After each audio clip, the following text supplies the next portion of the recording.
La cinquième difficulté à laquelle peut être confronté l'animateur en analyse des pratiques professionnelles, eh bien c'est son propre emballement. Et oui, nous aussi on peut se faire attraper par le récit, par l'envie d'aider cette personne à creuser sa situation, l'envie de l'aider à comprendre ce qui se passe, l'envie de l'accompagner dans la prise de recul, dans le fait d'identifier ses leviers d'action. Alors bien sûr qu'on fait ça en tant qu'animateur de groupe d'APP. Pendant le temps d'exploration, on y contribue. Mais attention, notre rôle, c'est pas d'accompagner cette personne comme on le ferait si on était dans une relation individuelle. Notre rôle, c'est bien de faire en sorte que ce soit le groupe qui l'accompagne. Et à ce titre-là, nous sommes partie prenante du groupe. Donc quand ça se produit, alors bon, moi ça m'est arrivé, hein, je l'avoue, je ne suis pas un animateur parfait et parfois je me suis fait attraper. J'essaye aujourd'hui d'être de plus en plus vigilant à ça, de le repérer très tôt pour éviter que ça ne se produise, mais parfois je me suis fait avoir et je me suis emballé à poser plein de questions, à faire plein de reformulations et à m'apercevoir au bout d'un moment qu'il n'y avait plus que moi qui parlais. Mais pas parce que les autres n'avaient pas envie de participer ou n'avaient pas de questions, mais c'est parce que l'animateur dispose d'un rôle un peu particulier et parfois c'est pas à juste titre d'ailleurs parce que c'est pas vrai que nos questions sont forcément plus pertinentes, mais en tout cas les gens nous accordent un peu par défaut une certaine légitimité à questionner la situation et à faire des reformulations, alors que on peut tout à fait se tromper nous aussi, qu'on peut être tout à fait à côté de la plaque par moment. Notre rôle d'animateur ne nous donne pas la vérité absolue sur toute situation ou tout vécu, bien au contraire.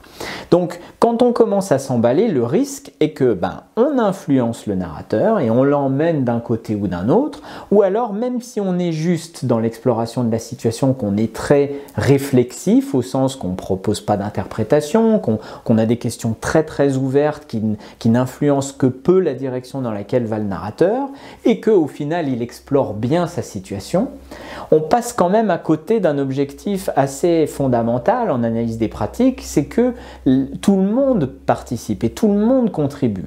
Pourquoi? Parce que quand les autres collègues renvoient des questions ou renvoient des reformulations, parfois ça a beaucoup plus de poids que quand c'est l'animateur qui le fait. Parce que l'animateur, il est là un peu en pointillé. Même si on le respecte, même parfois si on a pas de l'admiration, mais vous savez, de la reconnaissance pour son rôle ou pour son expérience, il n'empêche que les collègues, quand ils reconnaissent des choses ou quand ils nous amènent des façons de se questionner sur la situation différentes, eh bien ça a un effet parfois plus puissant que si c'est l'animateur, un extérieur à l'équipe qui le fait. Et puis il y a aussi un effet très néfaste au fait que l'animateur prenne toute la place, eh bien c'est que ça désinvite, c'est que ça désincite, si on peut parler en ces termes, les participants à poser des questions. C'est-à-dire qu'au bout d'un moment, ils prennent plus la place, ils osent moins, même s'ils se sont fait couper, même des fois la parole, parce qu'on a questionné en faisant pas gaffe qu'il y avait d'autres personnes qui voulaient poser des questions. Et bien quand c'est comme ça, on perd beaucoup les bénéfices du groupe, voire on perd beaucoup la dynamique et l'envie des gens de participer. Donc ça, c'est quelque chose avec lequel, alors j'aime pas dire il faut, mais là quand même, il faudrait essayer d'être vigilant. C'est autant, effectivement, l'animateur peut contribuer à petites touches et quand il le fait adroitement, en même temps il contribue à l'exploration de la... Pardon. Je le refais. En même temps, il contribue à l'exploration de la situation et en même temps, il montre l'exemple de comment le faire pour les autres participants. En même temps, il participe à l'exploration de la situation et en même temps, il ramène un petit peu le groupe à l'endroit du vécu du narrateur ou à l'endroit duquel on est parti avant de s'égarer dans des pistes interprétatives ou de projection des autres. Mais si jamais il dérape, l'animateur peut prendre pour lui tout l'espace et poser des questions et être le seul finalement à conduire l'exploration, et ça c'est vraiment pas ce qu'on cherche à faire. Donc je vous invite à être attentif à votre façon de questionner et quand vous commencez à poser plus de 2 questions ou 3 questions à la suite, eh bien allumez un petit warning dans votre tête, hop, oula, je suis en train de prendre tout l'espace. Généralement, je m'autorise une question et une autre question à la suite. Si jamais je me suis aperçu que ma question était tellement ouverte que la personne n'a pas su trop se saisir du truc ou qu'elle est il y a besoin d'une précision et je sens que c'est juste de poser la deuxième, ou alors que j'ai fait une reformulation et qu'à la suite de cette reformulation, je questionne pour réouvrir, mais je limite à 2 interventions successives. Dès que je commence à faire 3 voire 4 interventions, eh bien, tac, je commence à prendre toute la place et les autres participants commencent à se mettre en recul. Ça va assez vite. La 6e et dernière difficulté que je voudrais évoquer avec vous dans cette vidéo, eh bien, c'est chaque fois qu'un participant ou plusieurs participants ont un comportement qui sort du cadre.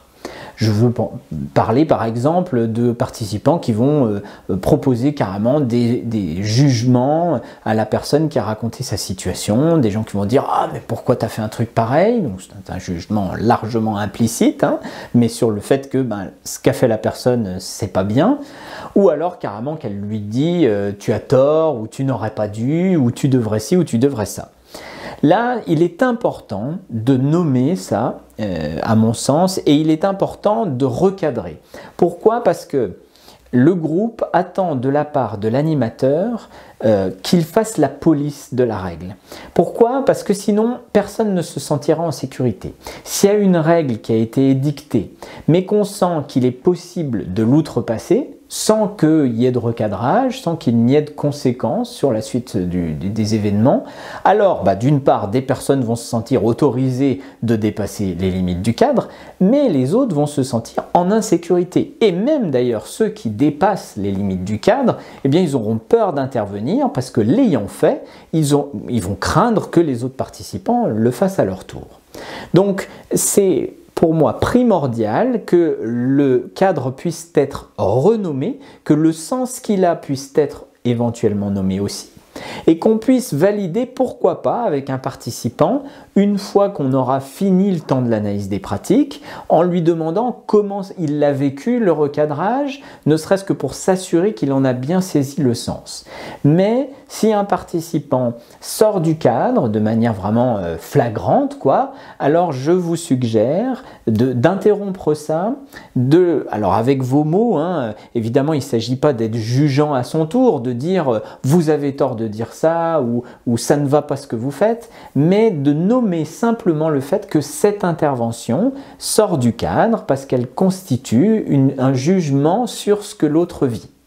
En faisant ça, on n'est pas culpabilisant, je trouve. Alors, on n'est surtout pas jugeant à son tour, hein, et on est plutôt le plus objectif, le plus impartial possible.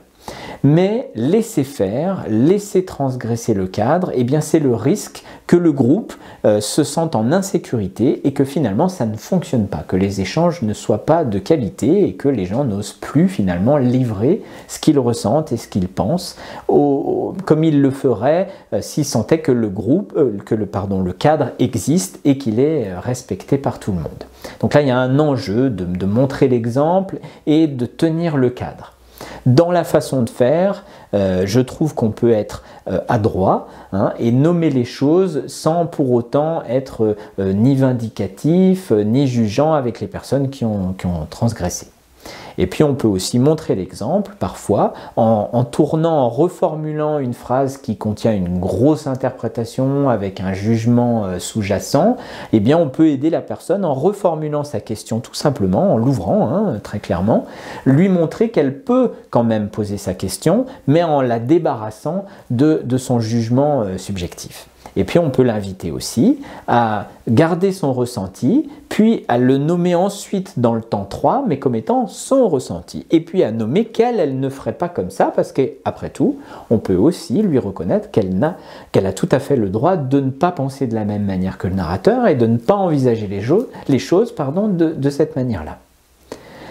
La difficulté enfin dans le fait de recadrer, c'est aussi quand le comportement du participant sort du protocole. Vous voyez, quand il ne respecte pas les temps. C'est-à-dire que dès le temps 2, il commence à donner plein de solutions et qu'il commence à donner son avis, ce qu'il pense de cette situation.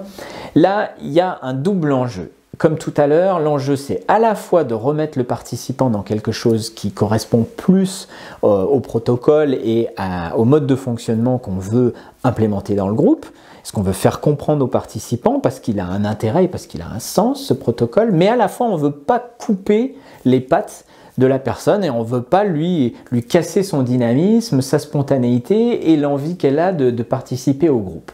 Donc je dirais que dans ce cadre-là, qu'on va essayer d'être un petit peu adroit, d'être un petit peu pédagogue, alors quand même de nommer, quand on sort vraiment de manière flagrante du protocole, d'essayer encore une fois de montrer l'exemple, comment on aurait pu poser cette question, d'essayer de nommer que cette phrase, eh bien on en prend bonne note et de la répéter pourquoi pas au moment du temps 3 pour montrer en fait les différentes interventions dans les différents temps. Et puis on peut aussi par moment laisser faire une petite transgression, une solution déguisée, etc. Parce que on pourra le nommer par après. Hein. On pourra revenir en disant bah tiens, au moment où vous avez dit ça, voilà ce qui s'est passé, vous étiez plutôt dans la solution. Et enfin, on peut encore une fois faire appel au narrateur en lui demandant ce que ça lui fait, comment ça l'aide, quel sens ça a pour lui la question ou ce qui est dit. Et le narrateur, de temps en temps, va carrément faire le boulot à la place en disant bah là, moi j'ai l'impression plutôt qu'il essaye de me convaincre qu'il faudrait que je fasse ça. Pof, et là ça fonctionne tout seul. Le participant lui se dit ah ouais mince, j'essayais de leur fourguer une solution, je vais attendre un peu plus tard que ça soit le temps de le faire. Donc il va s'arrêter de faire ce qu'il faisait, mais sans que ce soit violent et confrontant pour lui. Et puis le narrateur reprend le pouvoir, remet un peu le groupe à l'endroit où il a envie qu'on soit. Il y aurait certainement d'autres situations qui peuvent poser problème à évoquer, mais j'ai sélectionné les 6 principales, à mon sens, celles qui peuvent se produire le plus souvent, auxquelles l'animateur est confronté, en tout cas celles que j'avais en tête. Mais n'hésitez pas dans les commentaires, en bas de la vidéo, à ajouter pourquoi pas vos propres situations, vos propres exemples de difficultés dans ce temps d'exploration de la situation, qui est un temps vraiment particulier en analyse de pratique, je trouve.